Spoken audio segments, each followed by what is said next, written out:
السلام علیکم ورحمۃ اللہ وبرکاتہ۔ الحمد للہ رب العالمین، نحمده ونصلی ونسلم علی رسوله الکریم، اما بعد، اعوذ باللہ من الشیطان الرجیم، بسم اللہ الرحمن الرحیم۔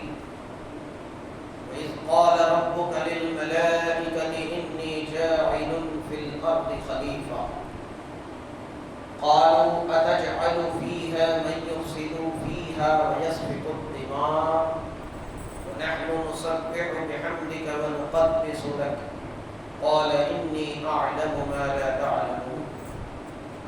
صدق اللہ مولانا العظیم۔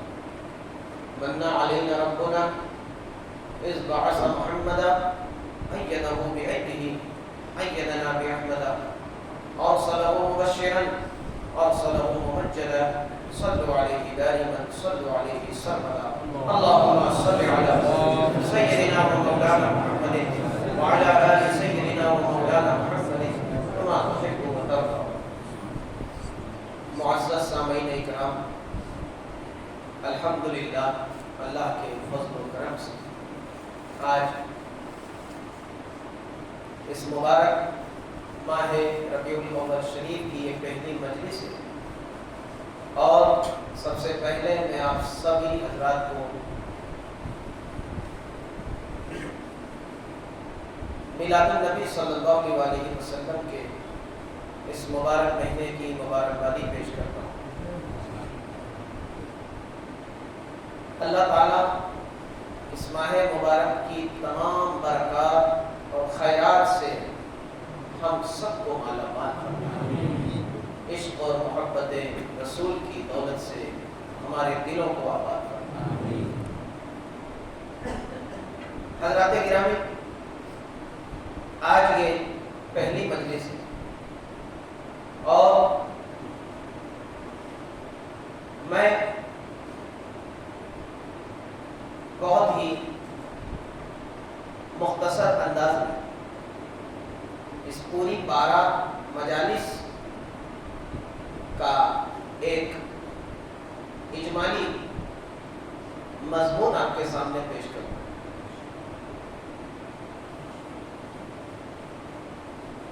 اللہ تعالیٰ نے بندوں کو پیدا فرمایا، انسان کی تخلیق فرمائی، اور انسان کی ہدایت کے لیے انہی لوگوں میں سے یعنی انسانوں میں ہی سے اللہ نے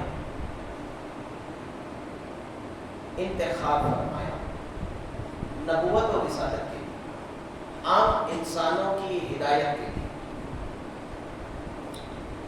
تو سلسلہ نبوت میں سب سے پہلی جو کڑی ہے وہ حضرت سیدنا آدم علیہ السلام کی ذات مبارک۔ آپ سب سے پہلے انسان بھی ہیں، ابو البشر ہیں، اور اللہ نے آپ کو نبوت بھی عطا فرمائی۔ پھر انسانوں کی ہدایت کے لیے جب انسانی آبادی کثرت سے بڑھنے لگی اور جب دور گزرا، زمانہ گزرا، تو نبوت کا یہ سلسلہ آگے بڑھتا ہے۔ آدم علیہ السلام کے بعد پروردگار نے شیس علیہ السلام کو مبعوث فرمایا نبوت کے ساتھ۔ سلسلہ آگے بڑھتا ہے تو اسی نبوت کے سلاسل میں ہم دیکھتے ہیں کہ یکے بعد دیگرے اللہ تعالیٰ مختلف زمانوں میں مختلف امتوں کے لیے انبیاء کرام کو اور رسول علیہ السلام کو بھیجتا رہا۔ ہم دیکھتے ہیں کہ شیس آئے، ادریس آئے، نوح آئے، ہود اور صالح آئے، نوح آئے، اور پھر یہ سلسلہ آگے بڑھتا ہے۔ اب دنیا بدل چکی ہے۔ حضرت نوح علیہ السلام کو آدم ثانی کہا جاتا ہے۔ اثر نو پھر سے انسانیت کا آغاز ہوا۔ تب اس کے بعد پروردگار نے حضرت نوح علیہ السلام کے بعد ابراہیم خلیل اللہ علیہ السلام کو مبعوث فرمایا۔ آپ کے بعد اسماعیل علیہ السلام بھی آپ ہی کے ساتھ آپ ہی کے ہم زمانہ ہوئے۔ پھر اس کے بعد ہم دیکھتے ہیں قرآن اور حدیث اور تاریخ ہمیں بتاتی ہے کہ سلسلہ نبوت جب آگے بڑھا تو پھر ابراہیم خلیل اللہ کی دعاؤں کی برکت سے کہ انہوں نے اللہ کی بارگاہ میں دعا کی کہ مولا اب نبوت صرف میری نسل میں رکھنا، تو اللہ نے وہ دعا قبول فرمائی۔ تو اللہ نے حضرت ابراہیم علیہ السلام کو حضرت سیدنا اسحاق علیہ السلام کی شکل میں وہ معزز بیٹا عطا کیا۔ پھر آپ کی اولاد میں یعقوب آئے اور یعقوب کے بعد یوسف آئے اور یہ سلسلہ اسی طرح آگے بڑھا۔ پھر ساری نبوت اسی نسل میں آگے بڑھتی رہی یہاں تک کہ یوسف کے بعد موسیٰ آئے، داؤد آئے، سلیمان آئے، زکریا آئے، حزقیل آئے، اشمعیل آئے، عیسیٰ آئے علیہ السلام۔ تمام انبیاء کرام اسی نسل میں آئے، مگر اللہ تبارک و تعالیٰ نے سیدنا اسماعیل علیہ السلام کی نسل میں ایک نبی کو خاص منتخب کر چکا تھا پروردگار کہ یہ سب سے آخر میں بھیجا جائے گا، اور سیدنا اسماعیل علیہ السلام اور ہمارے نبی حضور علیہ السلام کے درمیان کوئی ایک بھی نبی نہیں مگر نور محمدی صلی اللہ علیہ وسلم اسماعیل علیہ السلام سے لے کر حضرت عبداللہ اور شکم آمنہ تک باطنی طور پر اپنے آبا و اجداد اسلاف اور جن پیٹوں سے اور جن سلبوں سے یہ نور گزرتا رہا، باطنی طور پر ہدایت ان سب کو ملتی رہی، یہاں تک کہ سب سے آخری نبی 12 ربیع النور کی صبح صادق کو آمنہ کی گود میں مکہ معظمہ کی سرزمین پر اسی تاریخ اسی مہینے کی 12 ربیع الاول کی صبح صادق کے وقت پروردگار نے اپنے اس آخری پیغمبر کو، جس کو سارے نبیوں کا امام بنا کر، سارے رسولوں کا امام بنا کر اور ساری کائنات کا سید و سردار بنا کر مبعوث فرمایا۔ یہ ہمارا سلسلہ کلام 12 مجالس میں رہے گا انشاءاللہ۔ جب ہم ہمارے نبی تک پہنچیں گے پھر اس کے بعد آپ کی سیرت طیبہ پر مسلسل گفتگو جاری رہے گی، اور آپ کا 40 سالہ جو قبل نبوت کا زمانہ ہے وہ آپ کے سامنے ذکر ہوگا، معجزات و کمالات کا ذکر ہوگا انشاءاللہ۔ اور پھر اس کے بعد 23 سالہ جو دین کی تکمیل کا زمانہ ہے، نبوت کا زمانہ ہے، رسالت کا زمانہ ہے، 23 سال وہ آپ کے سامنے انشاءاللہ میں اسی طرح سلسلہ وار پیش کرنے کی کوشش کروں گا انشاءاللہ۔ میں بڑے یقین اور بڑے اطمینان سے کہتا ہوں کہ آپ نے اس انداز میں اور اس نہج پر سیرت طیبہ، سیرت مصطفیٰ کو شاید ہی کبھی سنا ہوگا۔ اللہ نے چاہا تو آپ کے علم میں، آپ کی روحانیت میں، آپ کے عشق اور ایمان میں، آپ کی نسبت جو نبی سے ہے اس میں بہت اضافہ ہوگا انشاءاللہ، اور بہت سارے دین کے وہ پہلو، سیرت کے وہ پہلو جس سے ہم اور آپ غافل ہیں انشاءاللہ اس سے باخبر ہوں گے۔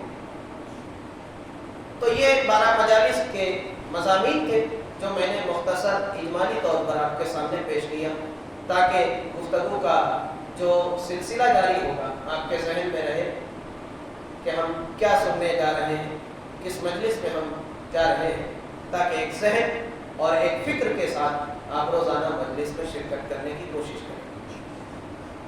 اس لیے میں نے اجمالی طور پر یہ تمام مضامین کو آپ کے سامنے پیش کر دیا۔ آئیے میں گفتگو کا آغاز کروں قبل اس کے نعت رسول مقبول صلی اللہ علیہ وسلم کے چند اشعار پیش کرنے کی سعادت حاصل کروں۔ آئیے سب مل کر بابا سے بلند درود پاک پڑھ لیں۔ اللہم صلی علی سیدنا و مولانا محمد وعلی آل سیدنا و مولانا محمد کما تحب وترضى۔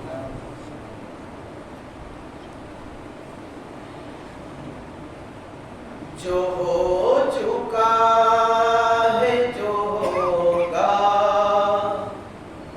حضور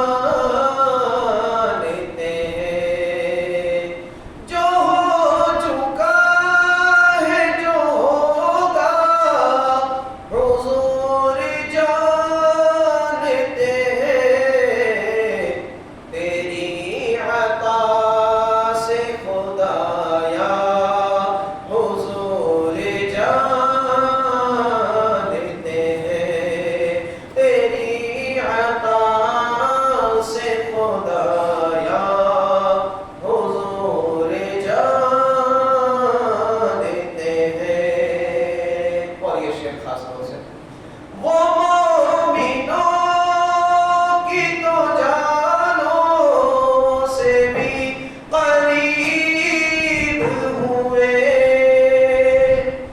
وہ مومنوں کی تو جانوں سے بھی قریب ہوئے.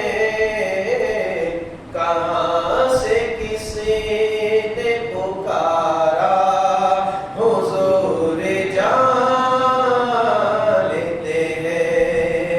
کہاں سے کسی نے پکارا حضور جان لیتے ہیں. اور ایک صحیح حدیث صحیح واقعہ اس شعر کی روشنی میں سماعت فرمائیں. ہرن نے اونٹ نے چڑیوں نے کی یہی فریاد. ہرن نے اونٹ نے چڑیوں نے کی یہی فریاد کہ ان کے غم کا مداوا حضور جان دیتے ہیں. کہ ان کے غم کا مداوا حضور جان دیتے ہیں. اور ایک معجزہ ان دو مصروں میں سماعت فرمائیں. کسی نے حضور کی نبوت کی دلیل پر کہا کہ اس درخت کو آپ اپنے پاس بلائیں. سماعت فرمائیں یہ پورا معجزہ. بلا رہے ہیں نبی جا کے اتنا کہہ دے اسے. جس نے سوال کیا سرکار نے فرمایا جا اس کو بول کہ نبی نے مجھے بلایا.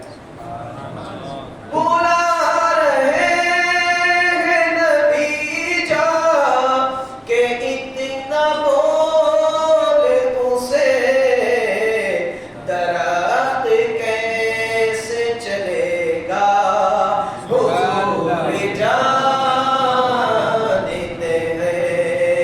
درخت کیسے چلے گا حضور جان دیتے ہیں.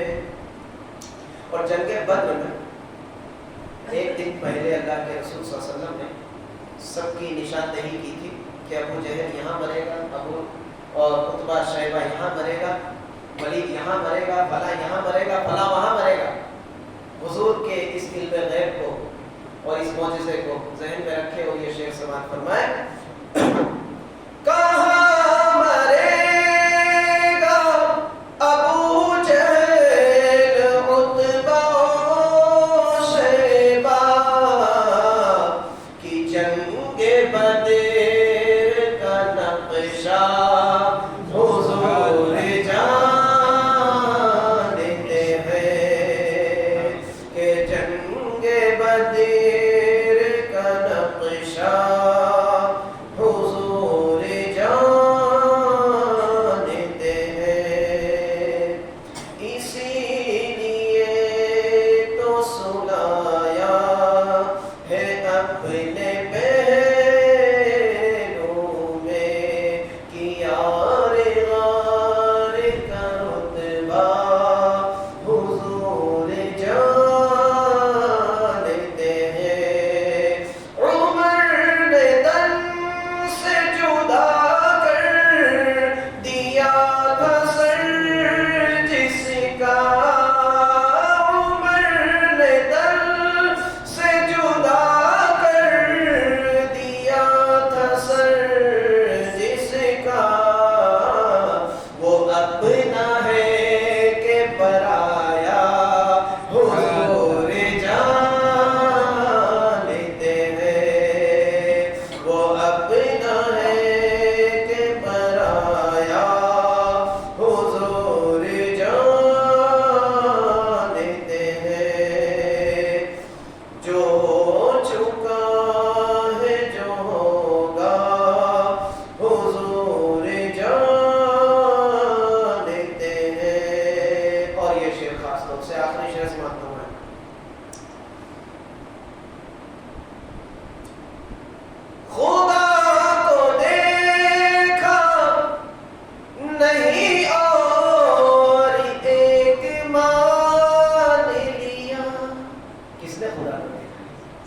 فرمائے ایمان کی یہ حقیقت ہے، اس شعر کے حوالے سے میں پہنچا رہا ہوں.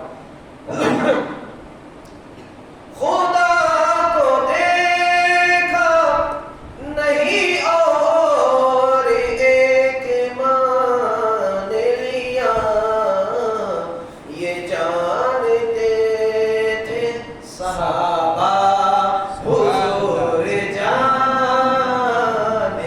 ہیں، یہ جانتے تھے صحابہ کہ حضور جانتے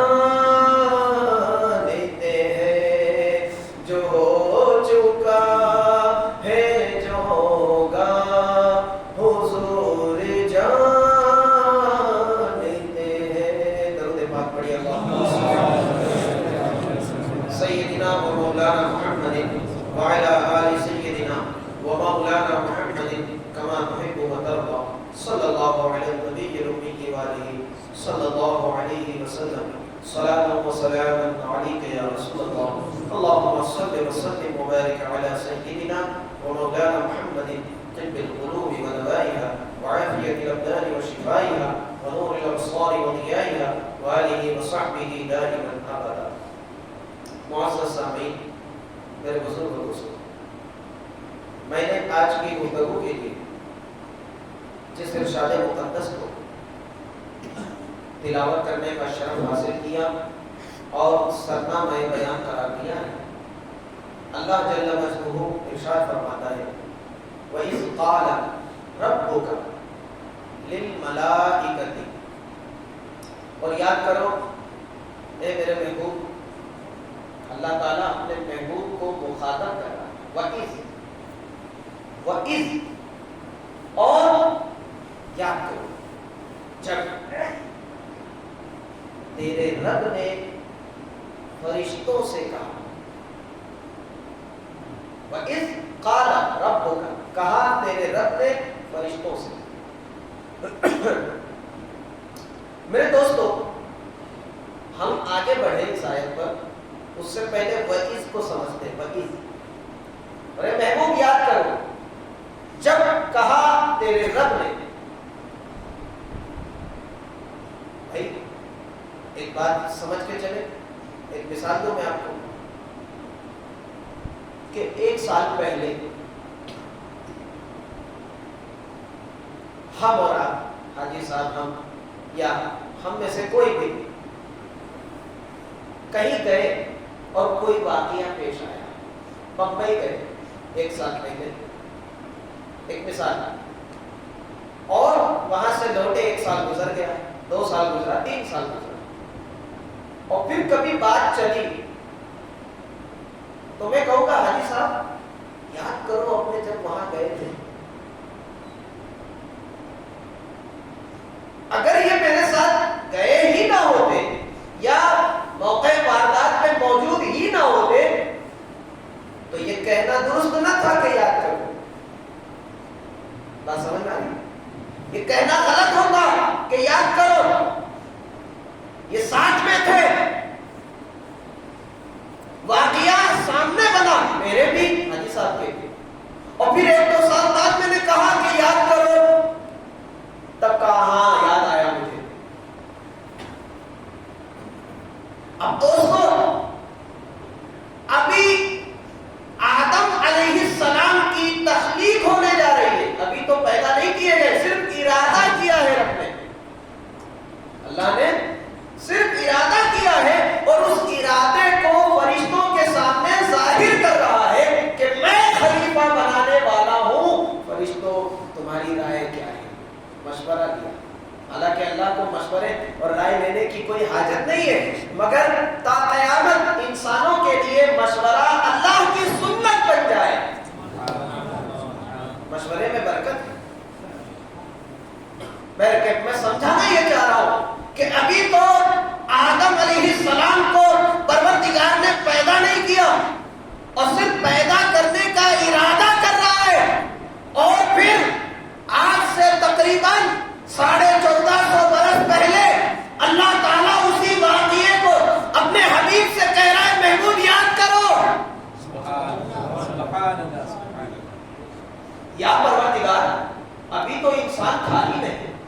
اور پھر آدم سے تقریباً 7-8 ہزار سال کے بعد ہم نے یہ پڑھا ہے، یہ سمجھا ہے کہ حضرت عبداللہ کے بیٹے بن کر، حضرت آمینہ کے لال بن کر تیرے حبیب کو، تیرا حبیب مکے کی زمین پر پیدا ہوا 12 ربیع الاول کی صبح صادق کے وقت. تو ابھی تو انسان تھا ہی نہیں. تو پھر اے پروردگار تو اپنے محبوب کو کیا یاد دلانا چاہتا ہے؟ بھائی یاد تو اسے آئے، یاد تو وہ کرے جو موقع پر واقعے کا شاہد ہو، گواہ ہو، اس کے سامنے واقعہ گزرا ہو. تو دوستو عزیزو غور کرنا، جب بارگاہ رب العزت میں یہ سوال کیا تو جواب آیا کہ نادان، ہم نے آدم علیہ السلام کو تخلیق کا ارادہ کیا، مگر انسانیت کا آغاز کرنے کا ارادہ کیا، بشریت میں آدم کی روح کو بشریت کے سانچے میں ڈھالنے کا ارادہ کیا. یہ تخلیق دوسری ہے، اس سے پہلے ہم نے اپنے حبیب کے نور کو پیدا کر دیا تھا اور میرا حبیب دیکھ رہا تھا، اور اس ارادے کو سب سے پہلے میرے حبیب نے جانا. اور میرے حبیب سے میں نے، جب میرا حبیب مکہ کی زمین پہ بشری لباس پہن کر آیا، تب ہم نے اسے یاد دلایا. محبوب جب عالم نور میں تھے تو ہم نے فرشتوں سے کہا تھا یاد کرو، اذ قال ربک للملائکۃ وَإِذْ عزیزان باللہ. تو یہ 12 ربیع الاول کو تاریخ کو صبح صادق کے بعد ہمارے نبی بشری اعتبار سے پیدا ہوئے ہیں، ورنہ آپ کی پیدائش تو نبی کے آدم بین الماء والطین، صحیح حدیث ترمذی اور مشکات کی حدیث.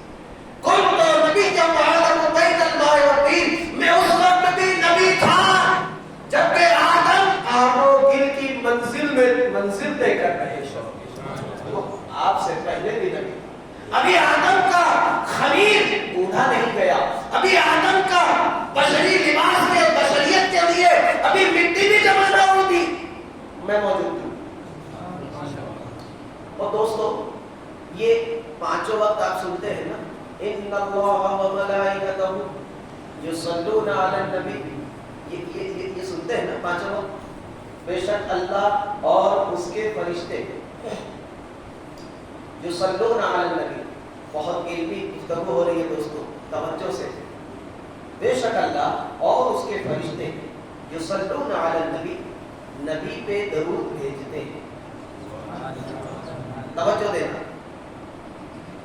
تو اے ایمان والو، تم بھی اس پر، تم بھی یا ایھا الذین آمنوا صلوا علیہ، تو اے ایمان والو تم بھی درود بھیجو اس پر، وسلموا تسلیما، اور سلام بھیجتے رہو.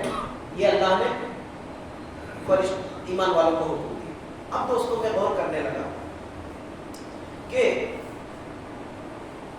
یہاں اللہ تعالیٰ نے حضور کے نبوت کا ذکر کیوں کیا؟ یصلون علی النبی کیوں کہا؟ یصلون علی الرسول بھی کہا جا سکتا تھا، یصلون علی محمد بھی کہا جا سکتا تھا کہ بے شک اللہ اور اس کے فرشتے محمد پر درود بھیجتے ہیں، بے شک اللہ اس کے فرشتے رسول پر درود بھیجتے ہیں. دوستو جب ہم نے غور کیا تو سمجھ میں آیا کہ یہ درود کا جو سلسلہ ہے، درود بھیجنے کا جو سلسلہ ہے، یہ 1400 برس پہلے سے نہیں ہے. نہیں سمجھے؟ میں وضاحت کر دوں. حضور علیہ السلام فرماتے ہیں ایک دوسری حدیث سمجھانے کے لیے، وہ حدیث میں پیش کر رہا ہوں. ان اللہ اتخذنی عبدا قبل ان یتخذنی نبیا. بے شک اللہ نے مجھے سب سے پہلے بندہ بنایا، قبل ان یتخذنی نبیا، نبی بنانے سے پہلے بندہ، عبد، نبی بنانے سے پہلے عبد بنایا. اور نبی کب بنے؟ کنت نبی آدم بین الماء والطین، میں نبی آدم سے پہلے ابھی آدم بین الروح والجسد، روح اور جسم کے درمیان سے میں نبی بن چکا تھا. اس سے پہلے عبد، ان اللہ اتخذنی عبدا، بے شک اللہ نے سب سے پہلے مجھے عبد بنایا. قبل ان یتخذنی نبیا، نبی بنانے سے پہلے عبد بنایا، اور عبد کے بعد نبوت. اور جب آپ کی بشری عمر اس دنیا میں جب آپ تشریف لائے بشریت کے ساتھ، جو آپ کی عمر 40 سال ہوئی تو رسالت کا حکم آیا کہ محبوب اب آپ اپنی رسالت کا اعلان کریں. نبی پہلے، نبی سے پہلے بندہ، اور بندے ہونے کے بعد نبی، اور نبوت کے بعد رسالت. نہیں، ایک مرحلہ چھوٹ رہا ہے. نبوت کے بعد بشریت، جب آپ پیدا ہوئے تو بشری لباس کے ساتھ آئے. تو پہلے آپ، پھر نبوت، پھر بشریت، اور 40 سال بعد رسالت. اب اگر یہ کہا جاتا کہ اللہ اس کے فرشتے رسول پہ درود بھیجتے ہیں تو حضور کی 40 سال کی عمر ہوتی تب یہ سلسلہ شروع ہوتا. رسول نہیں کہا گیا، محمد نہیں کہا گیا، کیا کہا گیا؟ یصلون علی النبی، آدم سے پہلے نبی ہے، اسی وقت سے درود کا سلسلہ جاری ہے. جب سے نبی تب سے درود کا سلسلہ ہے. اور یہ آیت اس آیت کی روشنی میں یہ نقطہ اور یہ عقیدہ آپ تک پہنچانے کی کوشش میں اگر کامیاب ہو گیا تو آپ سمجھ جائیں، عقیدہ مضبوط کر لیں کہ میرا نبی یقیناً ساری کائنات سے پہلے اللہ تعالیٰ نے میرے نبی کے نور کو پیدا کیا. کچھ نہ تھا، صرف اللہ ہی اللہ. اسی لیے جب نبوت کا ذکر کیا تو اللہ نے صرف اپنا اور فرشتوں کا ذکر کیا. جب نبوت کا ذکر کیا تو اللہ نے صرف اپنا اور فرشتوں کا ذکر کیا، کیونکہ ایمان والے تھے ہی نہیں، ایمان والے تھے ہی نہیں. اور جب یہ بات آگے بڑھی، ایمان والے پیدا ہوئے، تب انہیں بھی حکم دیا کہ ہم تو یہ سلسلہ بہت پہلے سے شروع کر رکھے ہیں، اب تم بھی ہمارے ساتھ شامل ہو جاؤ. میں بھیجتا ہوں، میرے فرشتے بھیجتے ہیں، ایمان والوں تم بھی ہمارے ساتھ شامل ہو جاؤ. یصلون علی بیٹھ کے دوستوں تو یہ عقیدہ مضبوط کر لیں. کچھ لوگ کہتے ہیں نا کہ یہ من گھڑت بات ہے، یہ کوئی حدیث نہیں ہے، یہ حدیث صحیح نہیں ہے، یہ حدیث کی بحث میں لے جاتے ہیں امت کو. دراصل قرآن سے اس کی دلیل ہمیں مل گئی. عزیزان ملت، تو وَإِذْ قَالَ، آئیے اس آیت کی طرف جس پر ہم گفتگو کرنا چاہ رہے ہیں. وَإِذْ قَالَ رَبُّكَ لِلْمَلَائِكَةِ، تو اے محبوب یاد کرو جب آپ کے رب نے فرشتوں سے کہا انی جاعل فی الارض خلیفہ، بے شک میں زمین پہ خلیفہ بنانے والا. اس آیت کو بھی سمجھ لے ذرا. فرشتوں سے کیوں کہا؟ ایک جملے پہ غور کرنا، میں توجہ آپ کی دلا رہا ہوں. للملائکہ، فرشتوں سے کہا. فرشتوں سے کیوں کہا؟ اس لیے کہ فرشتوں سے پہلے، انسانوں سے پہلے، بشر سے پہلے زمین پہ اللہ نے جناتوں کو اپنا خلیفہ بنایا تھا. کس کو؟ جناتوں.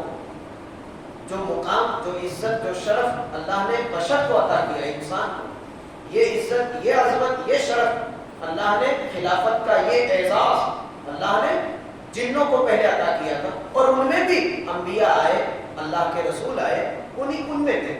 مگر انہوں نے جب نافرمانی کی تو ان پر قیامت آئی اور انہیں نابود کر دیا گیا، ختم کر دیا گیا. اور پھر اللہ تعالیٰ نے دوسری خلق کو، یعنی بشریت کو، انسانیت کو پھر اپنی خلافت کا حق عطا کیا. اس کی طرف اشارہ ہے کہ فرشتوں تم جانتے ہو، اور جنوں سے پہلے فرشتوں کو پیدا کیا. ایک بات اور سمجھ لیں، جنوں سے پہلے فرشتوں کو، فرشتوں میں سب سے پہلے جبرائیل کو، پھر میکائیل کو، پھر اسرافیل کو، پھر اسرائیل کو، اور پھر حاملین عرش کو، ملائکہ مقربین کو، اور تمام فرشتوں کو، پھر لوح و قلم کرسی یہ تمام، مگر اس سے پہلے سب سے پہلے نور محمد صلی اللہ علیہ وسلم۔ تو اللہ نے فرشتوں سے کہا کہ فرشتوں دیکھو کہ میں خلیفہ بنانے والا ہوں، کہاں پہ؟ انی جاعل، کہاں؟ آسمان میں، جنت میں، کہاں؟ پانی میں نہیں، فی الارض، ارض مانے زمین۔ اب جو لوگ یہ کہتے ہیں کہ آدم نے خطا کی اور جنت سے نکالے گئے، ابے آدم تو جنت کے لیے بنے ہی نہ تھے، ان کو تو زمین پہ آنا ہی تھا، اور جو خطا ہوئی وہ رب تعالیٰ کی مرضی تھی، تاکہ اللہ کا یہ قول پورا ہو کہ زمین پہ خلیفہ بنانے والا۔ اگر خطا نہ ہوتی، جنت سے نکلتے نہیں، تو یہ آیت پر عمل کب ہوتا؟ بھائی آدم کو تو زمین کی خلافت کے لیے پیدا کیا گیا، تو آدم علیہ السلام سے جو لغزش ہوئی وہ اللہ تعالیٰ کی مرضی تھی۔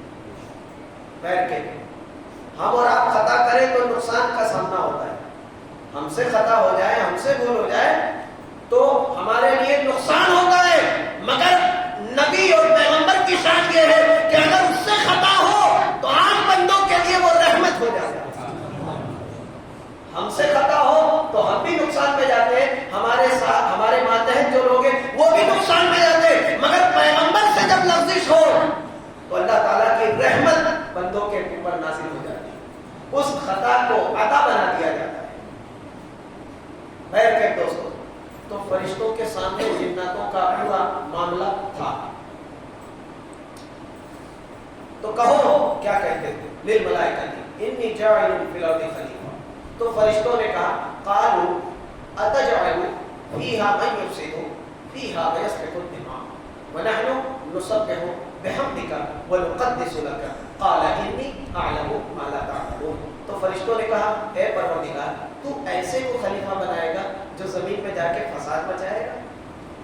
قالوا اتجعل فیہا من یفسد، جو اس میں فساد برپا کرے گا، خون ریزی کرے گا، آپس میں ایک دوسرے کو مارے گا، پیٹے گا، ایک دوسرے سے جلن اور حسد رکھے گا، ایسے کو اپنا خلیفہ بنائے گا؟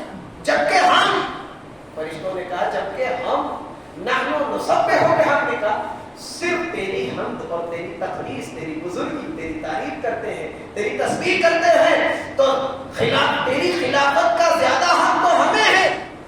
فرشتوں کا مقصد یہ تھا کہنے کا کہ نحن نسبح بحمدک ونقدس لک، چونکہ اللہ کی خلافت اللہ کی خلافت، کوئی کسی چھوٹے موٹے پیر کی خلافت پا لیتا ہے تو آسمان میں اڑنے لگتا ہے،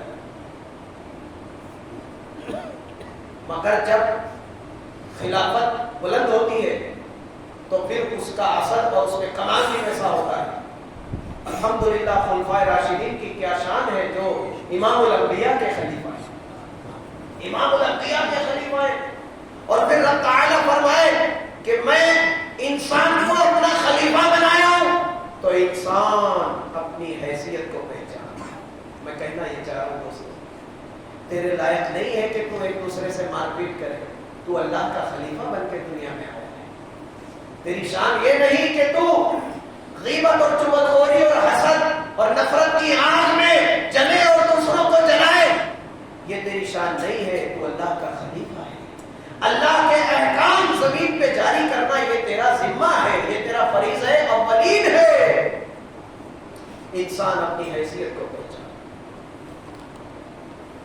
تو فرشتوں نے جو کہا کہ تو ایسے کو خلیفہ بنائے گا، ایک اس کا دو جواب ہے، مفسرین نے دو قول، دو نقطے یہاں ملتے ہیں۔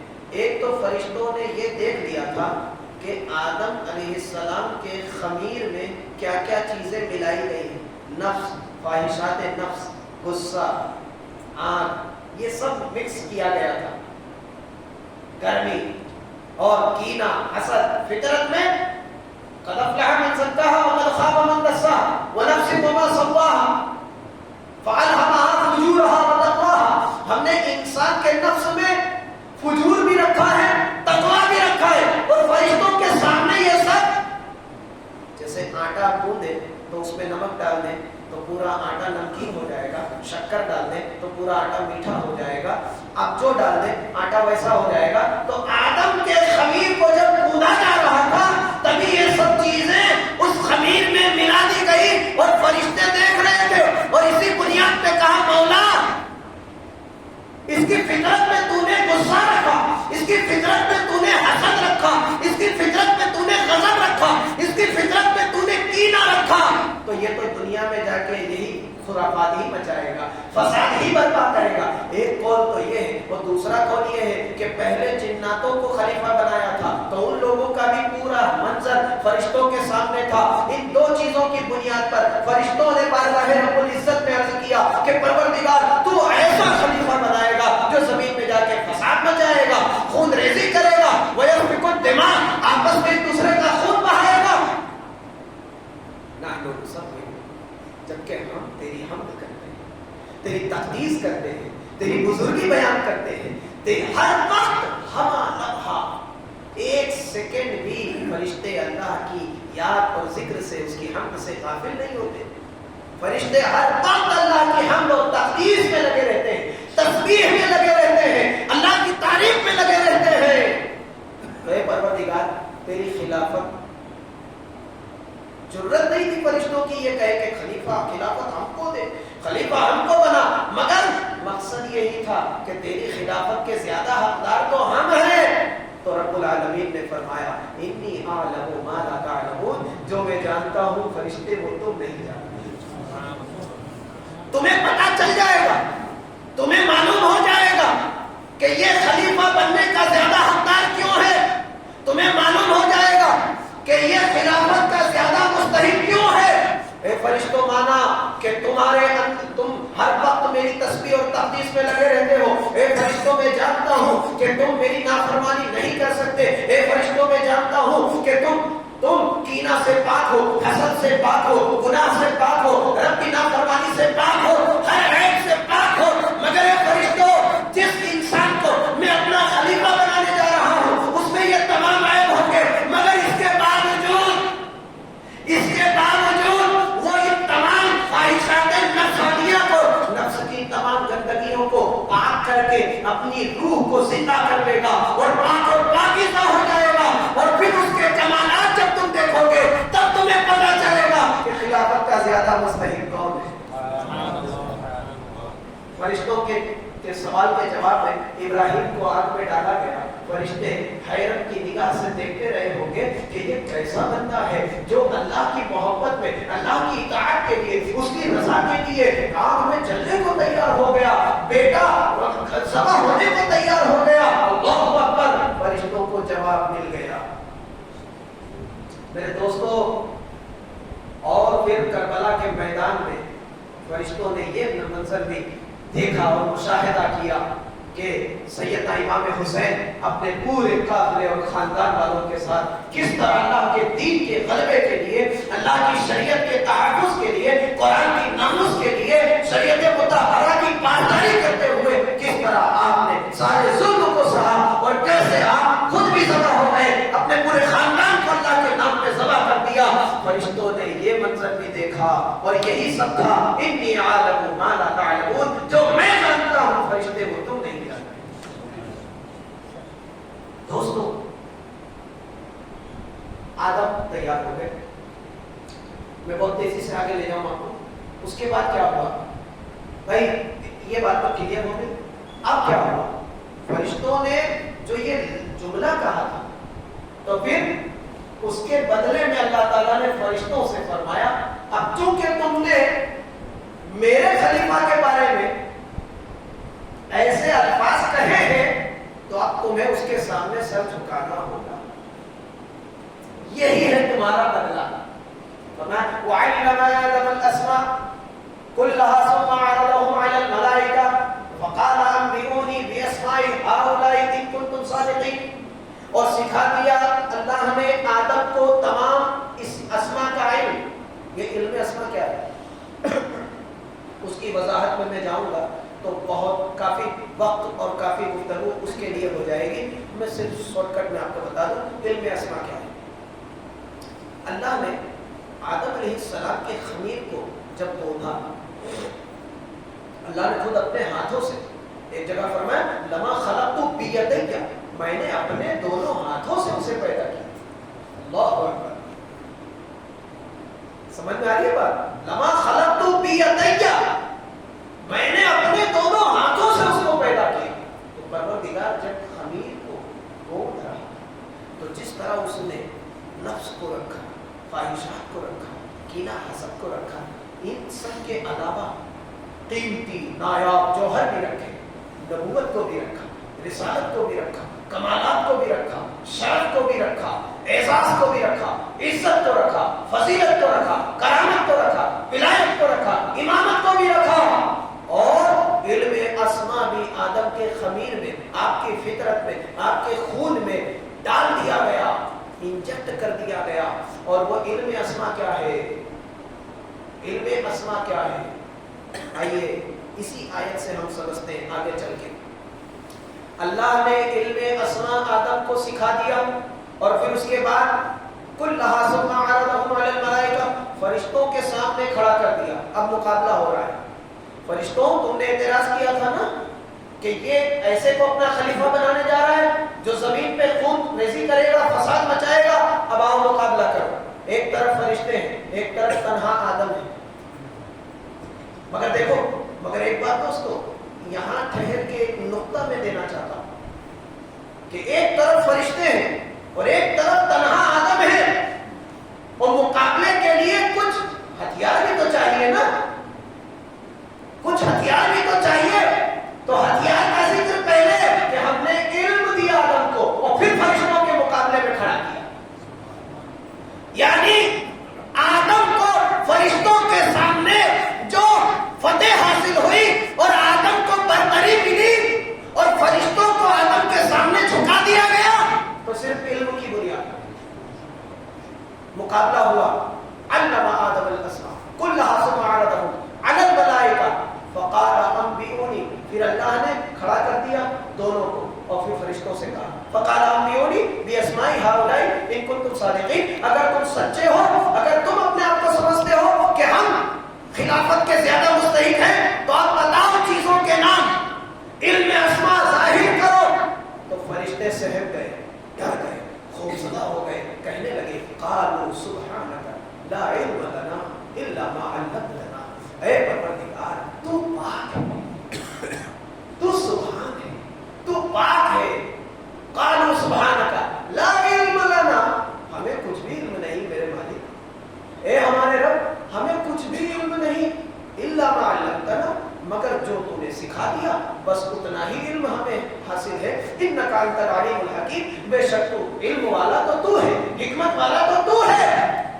یہ فرشتوں نے اعتراف کیا، اپنا اقرار کر لیا. پھر اللہ نے آدم سے فرمایا قال یا آدم انبئهم باسمائهم فلما انبأهم باسمائهم قال الم اقل لكم انی اعلم غیب السماوات والارض واعلم ما تبدون وما کنتم تکتمون.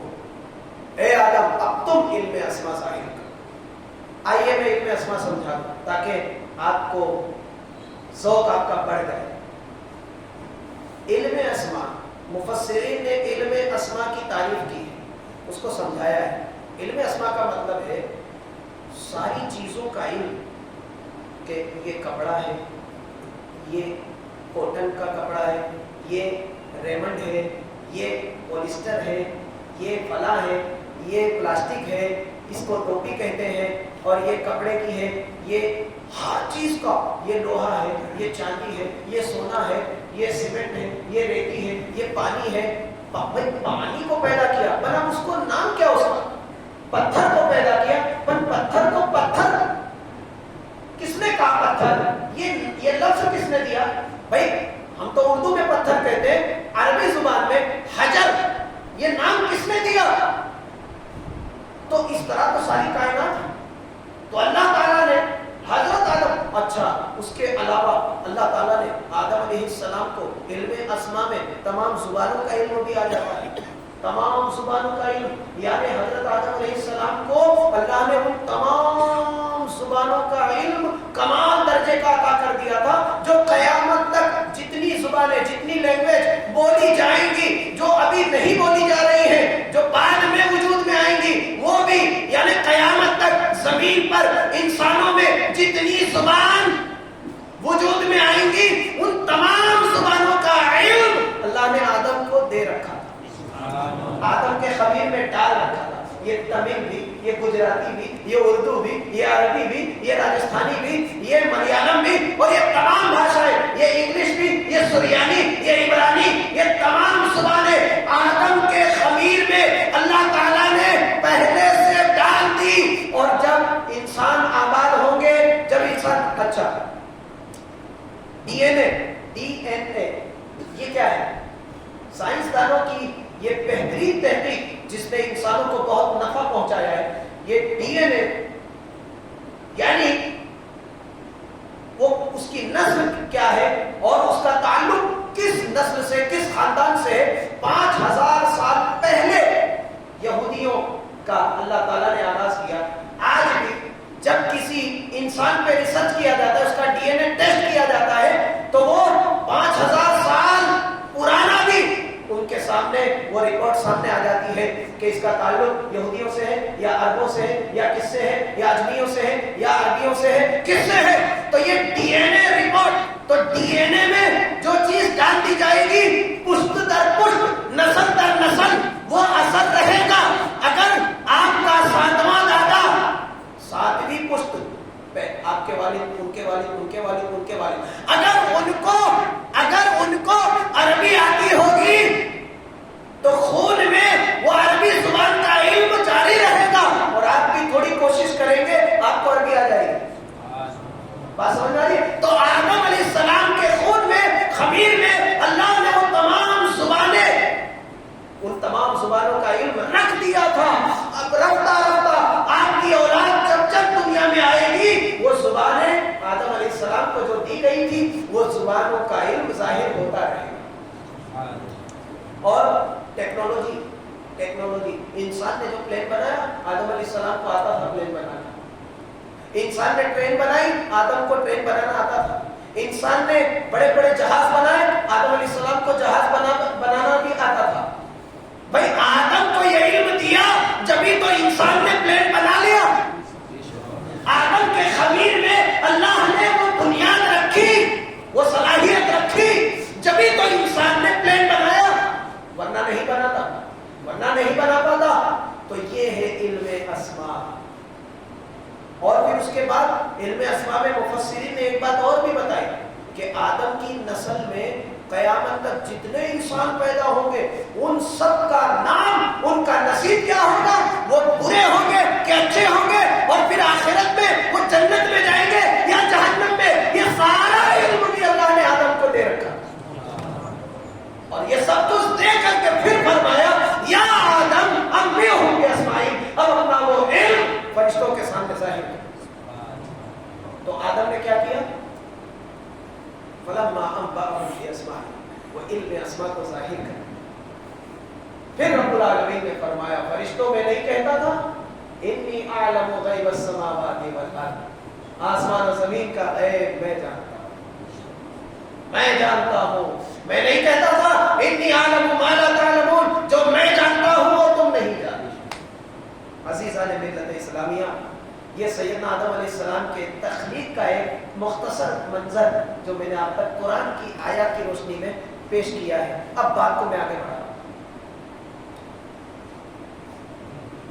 سیدنا آدم علیہ السلام کو، اچھا اس کے بعد کیا ہوا وہ جملہ بھی میں آپ تک پہنچا دوں، قرآن کی وہ آیت۔ جب یہ سب کچھ ہو گیا تب اللہ تعالیٰ نے فرمایا اب فرشتوں سمجھ میں آ گئی بات، یہ میرا خلیفہ ہے۔ اذ قلنا للملائکۃ اسجدوا، یہ تم میں سب سے زیادہ علم والا ہے، یہ تم میں سب سے زیادہ عظمت اور فضیلت والا ہے، یہ تم میں سب سے زیادہ کرامت والا ہے، شرف اور عزت والا ہے۔ اسجدوا لآدم، لہذا آدم کے سامنے سجدہ کرو، اپنے سر کو جھکا دو۔ الا ابلیس، بات یہاں سے آگے بڑھی، فرشتے سجدے میں جھک گئے ابلیس کے سوا۔ آدم علیہ السلام کو مسجود ملائکہ بنایا علم کی بنیاد پہ۔ آج مسلمان کیوں ذلیل و خوار ہیں؟ کیوں پاؤں تلے روندے جا رہے ہیں؟ کیوں کیوں زمین پہ مسلمانوں کا خون پانی سے زیادہ سستا ہو گیا کہ ہر جگہ بہایا جا رہا ہے؟ کیوں مسلمانوں کو ہر طریقے سے ٹارچر کیا جا رہا ہے؟ کیوں؟ اس لیے کہ مسلمان فرشتوں کا تو مسجود رہا، انسان آدم کا وارث مسلمان، تو جس بنیاد پہ آدم کو فرشتوں پر فضیلت ملی تھی، وہ فضیلت کی جو بنیاد ہے وہ تو نے کھو دیا، یعنی علم سے تو بالکل نابلد ہو گئے، مسلمان علم سے بالکل کورے ہو گئے، علم نام کی چیز نہیں ہے مسلمانوں میں، قسم خدا کی میں دیکھتا ہوں علم نام کی چیز نہیں ہے، جو تھوڑی بہت جانکاری ہے وہ بھی اونھی سیدھی، وہ بھی کسی قصے کی کتاب سے پڑھی ہوئی، کسی پتہ نہیں غیر مستند اماموں اور عالموں سے سنی ہوئی، غیر مستند جن کے پاس کوئی سند نہیں، ایسے مولویوں سے سنی ہوئی چند جھوٹا علم۔ میرے دوستو علم نام کی چیز نہیں ہے، علم حاصل کرو، اور علم کیا ہے؟ سرکار سیدنا شیخ عبد القادر جیلانی اور داتا گنج بخش علی ہجویری کشف المحجوب میں لکھتے ہیں کہ علم صرف اور صرف اللہ کی کتاب کی جانکاری کو کہتے ہیں۔ علم کسے کہتے ہیں؟ قرآن حکیم اور رسول اللہ صلی اللہ علیہ وسلم کی حدیث کا علم حاصل کرنا، اس کو علم کہتے ہیں۔ اور داتا علی ہجویری فرماتے ہیں کہ علم وہ ہے جو تمہیں خدا سے قریب کر دے، جو تمہیں خدا سے قریب کر دے وہ علم ہے، اور جو علم تمہیں خدا سے غافل کر دے وہ علم نہیں ہے، وہ جہالت ہے۔ تو علم حاصل کرو اور اللہ سے قربت اختیار کرو، اللہ کے دوست بن جاؤ، اللہ سے اپنی صلح کر لو، اللہ تعالیٰ سے دوستی کا ہاتھ بڑھاؤ۔ اس نے تو پہلے ہی آواز دے رکھی ہے کہ تو میرے طرف ایک قدم بڑھائے گا تو میں 10 قدم تیری طرف آ جاؤں گا، ایک قدم تو بڑھا کے دیکھو، اللہ سے دوستی کرو، علم حاصل کرو۔ تو آدم علیہ السلام کو علم کی بنیاد پہ مسجد ملائکہ بنایا گیا۔ اور ایک عارفانہ نقطہ بیان کروں، ایک عارفانہ عاشقانہ، اللہ تعالیٰ نے فرشتوں کو حکم دیا کہ فرشتوں آدم کے سامنے اب سجدہ ریز ہو جاؤ۔ اچھا یہ سجدہ عبادت کا نہیں تھا، یہ سجدہ مسئلہ کلیئر کر دوں، یہ سجدہ عبادت کا نہیں تھا، یہ سجدہ عظمت کا تھا۔ کاہے کا تھا؟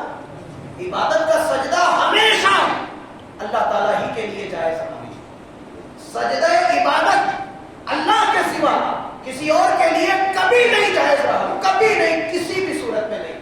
یہ سجدہ، یہ سر کا جھکانا، یہ عظمت اور فضیلت کے لیے تھا۔ جس طرح ہم سر کو کعبے کے سامنے کرتے ہیں اور عبادت اللہ کی، نیت اللہ کی عبادت کی کرتے ہیں، بس یہی بات تھی کہ اس وقت آدم کو فرشتوں کے لیے کعبہ بنایا گیا اور سجدہ عبادت اللہ کے لیے کیا گیا۔ اور دوستو ایک بات اور ہے، یہ کعبے کو اللہ نے یہ عظمت کیوں دی کہ تمام دنیا کے مسلمان اسی طرف منہ کر کے نماز پڑھیں گے، منہ میرا کعبہ شریف کی طرف، منہ مشرق والا، مغرب والا، شمال و جنوب، پوری دنیا کے مسلمانوں کو حکم ہے کہ کعبے کی طرف۔ اور یہ نماز کی 6 شرطوں میں سے ایک شرط ہے کہ استقبال قبلہ، یعنی اگر آپ کعبے سے ہٹ کر کسی اور طرف منہ کریں گے، جبکہ ہر جہت اللہ کے لیے، للہ المشرق والمغرب، تمام مشرق تمام مغرب اللہ ہی کے لیے ہے، فَإِنَّمَا تُوَلُّوا فَثَمَّ وَجْهَ اللَّهِ، تو تم جس طرف منہ کرو گے اللہ تعالیٰ کو وہی پاؤ گے۔ تو ہر سمت تو اللہ کے لیے ہے، اللہ ہر جگہ ہے، مگر ایک خاص کیوں کر دیا گیا کہ تمہیں کعبے ہی کی طرف منہ کرنا ہے، کیونکہ اس گھر کو اللہ نے اپنی تجلیات کا مرکز بنایا ہے، اسے اپنا گھر قرار دیا ہے، اور یہ عزت و عظمت اللہ نے کعبے کو عطا کی ہے، اس لیے اسے تمام مسلمانوں کے لیے قبلہ بنا دیا گیا۔ اور اس وقت آدم کو کعبہ کیوں بنایا گیا؟ اس لیے کہ اللہ نے اپنا نور، اپنے محبوب کا نور پیشانی آدم میں رکھا تھا۔ آدم کی پیشانی میں نور محمدی جلوہ گر ہوا، آدم مسجد ملائکہ بنا۔ بھائی جس دل میں نور محمدی ہو، جس دل میں حب نبی ہو، وہ دل جہالت کا مرکز نہیں ہوا کرتا، اس دل میں پھر علم کا نور جلوہ گر ہوتا ہے، پھر علم اس دل میں بستا ہے۔ لہذا علم حاصل کرو۔ میرے نبی ایک حدیث پاک سن لیجئے، صحیح حدیث، اللہ کے محبوب صلی اللہ علیہ وسلم نے خود فرمایا بھائی ہم اپنے عشق اور اپنے ایمان اپنے علم کی بنیاد پہ کہتے ہیں کہ اللہ نے اپنے محبوب کو اس لیے تمام نبیوں سے افضل بنایا، اس لیے بنایا. بھائی نبی نے کیا کہا؟ کیوں تمام؟ یا رسول اللہ آپ کو اللہ نے سارے نبیوں کا امام کیوں بنایا؟ ایسی کیا بات تھی؟ تو نبی فرماتے ہیں اللہ نے تمام نبیوں میں سب سے زیادہ علم مجھے عطا کیا، اس لیے سب کا امام مجھے بنایا. سمجھ میں آ رہی بات؟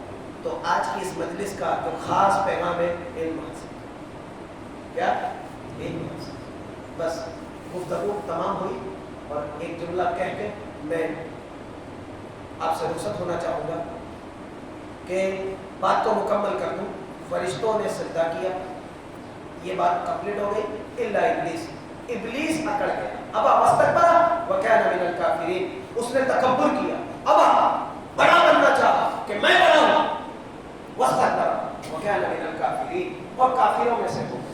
اب اس کی تشریح میں جائیں گے کافی وقت، کل انشاءاللہ آپ کے سامنے شروع کروں گا. یہیں سے گفتگو کا سلسلہ کل یہیں سے شروع ہوگا. آج بس اتنا ایک جملہ آپ تک پہنچا دوں گا کہ ابلیس نے سجدہ نہیں کیا، اکڑ گیا.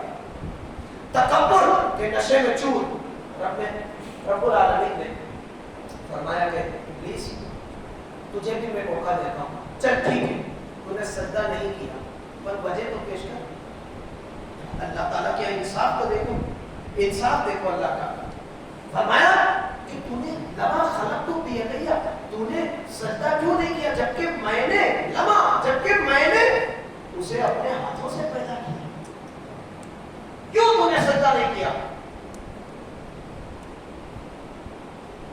تو ابلیس کہنے لگا انا خیر منہ خلقتنی من نار وخلقتہ من طین، مجھے تو نے آگ سے پیدا کیا اور اس کو مٹی سے پیدا کیا، اور آگ کی فطرت میں بلندی پہ جانا ہے. آگ جب بھی آپ جلائیں گے تو وہ اڑے گی، اوپر کو جائے گی. وہ مٹی آپ کتنی ہی اوپر جا کے اچھالیں تو وہ نیچے آئے گی. تو ابلیس نے ظاہراً اس کا فلسفہ صحیح تھا کہ میری فطرت آگ سے ہے اور وہ مٹی سے بنا ہے، میں کیسے اس کے سامنے جھکوں. رب العالمین نے فرمایا حکم تو میرا تھا، حکم میرا تھا. ہر چیز سے اوپر اللہ کا حکم ہے، ہر چیز سے اوپر اللہ کا حکم ہے. تم لاکھ فضیلت والے ہو، اللہ کے حکم کے آگے اللہ کے حکم کے غلام ہو. ابلیس نے ایک سجدہ نہیں کیا، ہمیشہ کے لیے 6 کروڑ سال کی عبادت اس کے منہ پہ مار دی گئی. ہم روز کتنے سجدے نہیں کرتے ہیں؟ غور کریں، میں صرف اشارہ کر رہا ہوں، غور کریں. تو ابلیس نے کہا کہ تو نے آدم کو مٹی سے پیدا کیا اور مجھے آنکھ سے. انا خیر منہ، تو میں اس سے بہتر ہوں. رب العالمین نے فرمایا جب ابلیس نے یہ کہہ دیا تب رب العالمین نے فرمایا فاخرج منها فإنك رجيم وإن عليك لعنتي إلى يوم الدين، نکل جا میری بارگاہ سے قیامت کے دن تک، اب میری لعنت کا توق تیرے گلے میں رہے گا. جاتے ہوئے بے وقوف جو ہوتا ہے نا، بے عقل آدمی، اگر غلطی ہو جائے تو اگر معذرت کر لے تو وہ عقل مند ہے. کیا ہے؟ توجہ دینا. غلطی ہو جائے اور سر تسلیم خم کر لے کہ ہاں مجھ سے غلطی ہو گئی تو وہ سب سے بڑا عقل مند ہے. اور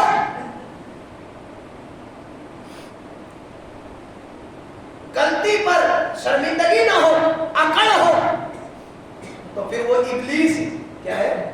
وہ ابلیس ہے. ابلیس نے کیا کہا؟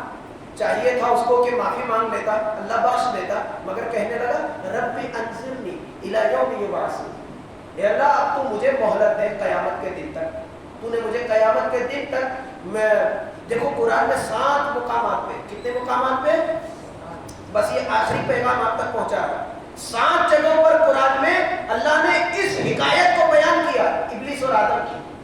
7 جگہ، یہ 7 مرتبہ الگ الگ انداز میں بیان کرنا یقیناً بہت زیادہ حکمت ہے، اس میں بہت زیادہ عبرت اور نصیحت ہے. اللہ تعالیٰ یوں ہی کسی بات کو نہیں دہراتا، اس میں بہت زیادہ توجہ کی ضرورت ہے. اگر اس کو سمجھ جاؤ، آج میں آپ کو سمجھا دیتا ہوں، سمجھیں گے نا اور عمل کریں گے نا. سنیے، ابلیس نے کہا کہ مجھے مہلت دے دے، ربی انظرنی الی یوم یبعثون، قیامت کے دن تک، دوبارہ اٹھائے جانے تک مجھے مہلت دے. میں ثابت کر دوں گا کہ میں تیری خلافت کا حقدار میں تھا، آدم نہیں تھا. میں آدم سے افضل تھا، آدم مجھ سے کمتر تھا. میں ثابت کر دوں گا، مجھے مہلت فرمایا کہ جا میں نے تجھے مہلت دی. تو جاتے ہوئے ڈینگے مارنے لگا. قال فبعزتک لأغوینہم اجمعین، تیری عزت کی قسم میں تیرے سب بندوں کو گمراہ کر دوں گا. جاتے ہوئے اس نے چند ہتھیار بھی لیے اللہ سے کہ یا اللہ مجھے عورت پہ قابو دے، دولت پہ قابو دے، حسد پر قابو دے، لالچ پر قابو دے کہ میں کسی کو لالچ کے ذریعے بہکا لوں گا، اپنا بنا لوں گا، کسی کو عورت کے چکر میں گھما کر صحیح راستے سے بھٹکا دوں گا، کسی کو دولت دے کر صحیح راستے سے بھٹکا دوں گا. تو اے اللہ مجھے ان چیزوں پر قدرت اور قابو بھی دے تاکہ میں ثابت تو کروں. اللہ تعالیٰ نے فرمایا ٹھیک ہے جا، تجھے ہر طریقے کا قابو دیا، اختیار دیا، مگر رب العالمین نے فرمایا اللہ، اسی نے اس بات کا اعتراف کیا کہ میں ہر ممکن کوشش کروں گا مگر الا عبادک منہم المخلصین، جن بندوں کو تو اپنے لیے خاص کر لے گا ان پر میرا کوئی داؤ نہیں چلے گا. یہ ابلیس نے خود اقرار کیا اس بات کا. تو اللہ خلوص پیدا کرو عمل میں. دیکھو ایک ایک چیز میں آپ کے سامنے رکھ رہا ہوں، خلوص پیدا کرو. ابلیس سے بچنا ہے تو اپنے عمل میں، اپنی نیت میں خلوص پیدا کرو، خالص اللہ کے لیے، صرف اور صرف اللہ کے لیے، کسی کو دکھانے کے لیے نہیں، کسی سے ڈر کے لیے نہیں، کسی سے کوئی ضرورت نہیں. آپ نیت صرف رکھیں، کوئی بھی عمل کریں محض اللہ کی رضا کی. تو ابلیس آپ پر کامیاب نہیں ہوگا چونکہ اس نے خود کہا ہے الا عبادک منہم المخلصین. اچھا سورہ اعراف میں اسی مضمون کو کیا کہا؟ قال فبما اغویتنی لاقعدن لهم صراطک المستقیم. کہنے لگا دیکھو ابلیس سے بچنے کا میں ایک نسخہ کو لے رہا ہوں آخر میں، بس ایک تقریر تو پوری ہو گئی مگر آپ کو ابلیس کے وسوسوں سے بچنے کا ایک نسخہ دے رہا ہوں. قال فبما اغویتنی لاقعدن لهم صراطک المستقیم. کہنے لگا کہ میں گمراہ کر دوں گا، تو نے مجھے گمراہ کیا نا. قال فبما اغویتنی، تو نے مجھے گمراہ کیا. اللہ سے کہہ رہا ہے بدتمیز بے ادب، اللہ سے کہہ رہا ہے قال فبما اغویتنی لاقعدن، تو نے مجھے گمراہ کیا. اب دیکھ لاقعدن لهم صراطک المستقیم، میں تیرے سیدھے راستے پر بیٹھ جاؤں گا. کیا کروں گا؟ سیدھے راستے پر بیٹھ جاؤں گا. لاقعدن لهم، بیٹھ جاؤں گا چم کے، اور سیدھے راستے پہ ہی ملوں گا. تو ابلیس کہاں ملتا ہے؟ ابلیس کہاں ملتا ہے؟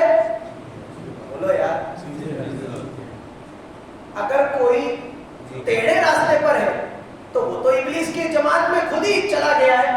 ابلیس تو صرف سیدھے راستے پہ آتا ہے. تو جو نیک لوگ ہیں، جو اچھا کام کرتے ہیں، جو صحیح راستے پہ چلتے ہیں، تکلیف انہی کے سامنے آتی ہے. اور جو سیدھے راستے پہ نہیں ہے ابلیس کہتا ہے یہ تو میرا ہی بھائی ہے، اس کو بہکانے کی کوئی ضرورت نہیں ہے. بھائی سیدھے راستے پہ جو چل رہے ہیں ان کو بہکاؤ. تو ابلیس کہنے لگا لاقعدن لهم صراطک المستقیم، میں تیرے سیدھے راستے پہ جم کے بیٹھ جاؤں گا. قاعدہ کہتے ہیں نا نماز میں دو قاعدے ہیں نا، پہلا قاعدہ دوسرا قاعدہ، اسی سے بنا لاقعدن لهم، میں قاعدے میں بیٹھ جاؤں گا جم کے، اور پھر دیکھتا ہوں کون آتا ہے یہاں سے. چھوٹے موٹے ہم جیسوں کو تو وہ ایک پھونک مارتا ہے، ختم ہو جاتا ہے. اس کا ٹارگٹ علماء ہے، شیخ عبد القادر جیلانی، اللہ اکبر، غریب نواز، جن کے پیچھے لاکھوں لاکھ مسلمان ہوئے سیدھے راستے پہ چلنے والے. مگر دوستو ہم جیسے چھوٹے موٹے لوگوں کو کیسے بچے ہم؟ میں وہ نسخہ آپ تک پہنچایا. کہنے لگا میں سیدھے راستے پہ بیٹھ جاؤں گا. پھر قال فبما اغویتنی لاقعدن لهم صراطک المستقیم ثم لآتینہم من بین ایدیہم ومن خلفہم وعن ایمانہم وعن شمائلہم ولا تجد اکثرہم شاکرین. کہنے لگا کہ میں بیٹھوں گا سیدھے راستے پہ اور چھیڑتے رہوں گا. کیا کروں گا؟ چھیڑتے رہوں گا. تو جو سلی کرتے چھیڑتے ہیں اچھے لوگوں کو، جو اچھا کام کرتے ہیں ان کو چھیڑتے ہیں، تو سمجھ جاؤ کہ اسے ابلیس نے اپنے کام پہ لگایا ہے. کہتا ہے ثم لآتینہم من بین ایدیہم، میں کبھی سامنے سے آؤں گا، کبھی دھمکاؤں گا، ہٹ جاؤ. جیسے امام حسین کے سامنے یزید آ گیا ابلیس کا نمائندہ بن کر، حضور کے سامنے ابو جہل ابو لہب پوری کمپنی آ گئی ابلیس کا نمائندہ بن کر. شیخ عبد القادر جیلانی کے سامنے بھی آیا، غریب نواز کے سامنے جادوگر کی صورت میں آیا ابلیس، کبھی سامنے سے ثم لآتینہم من بین ایدیہم، میں سامنے سے بھی آؤں گا، ومن خلفہم، پیچھے سے بھی آؤں گا. کبھی پیچھے سے سازش ہوتی ہے آپ کے خلاف، کبھی داؤں ہوتے ہیں آپ کے خلاف، کبھی سازشیں ہوتی ہے. تو یہ شیطان نے پہلے ہی اس مشن کو اپنے ذمے لے لیا ہے. کبھی سامنے سے آؤں گا، کبھی پیچھے سے آؤں گا، وان ایمانہم، کبھی دائیں سے آؤں گا، وان شمائلہم، کبھی بائیں سے آؤں گا، کہیں سے نہیں چھوڑوں گا، کہیں سے نہیں چھوڑوں گا. اب دوستو عزیزو، اب میں بتاؤں آپ کو جہد کتنی ہے کل، سمتیں کتنی ہے کل؟ 4 نہیں ہے. کوئی عقل مند ہے اس میں؟ 6 سامنے، پیچھے، دائیں، بائیں، اوپر، نیچے. اب دوستو عزیزو، اگر ابلیس سامنے سے بھی آ رہا ہے، پیچھے سے بھی آ رہا ہے، دائیں سے بھی آ رہا ہے، بائیں سے بھی آ رہا ہے، اگر ابلیس سے بچنا ہو تو 2 سمتیں ہیں جہاں ابلیس کا گزر نہیں ہے، وہ اوپر ہے، نیچے ہے. مطلب اللہ سے دعا میں لگے رہو اور نیچے سجدے میں لگے رہو، ابلیس سے محفوظ رہو گے. یہاں ابلیس نہیں ہے، دعا میں ابلیس نہیں ہے، سجدہ کرو گے ابلیس نہیں ہے، تو اللہ کے ساجد بن جاؤ اور اللہ کے محتاج بن جاؤ، انشاءاللہ ابلیس کے وسوسوں سے محفوظ ہو جاؤ. اللہ تعالی ہم سب کو نیک عمل کی توفیق عطا فرمائے کہ محمد سے وفا تو نے تو ہم تیرے، یہ جہاں چیز ہے کیا دو مختلف تیرے. وآخر دعوانا ان الحمد للہ.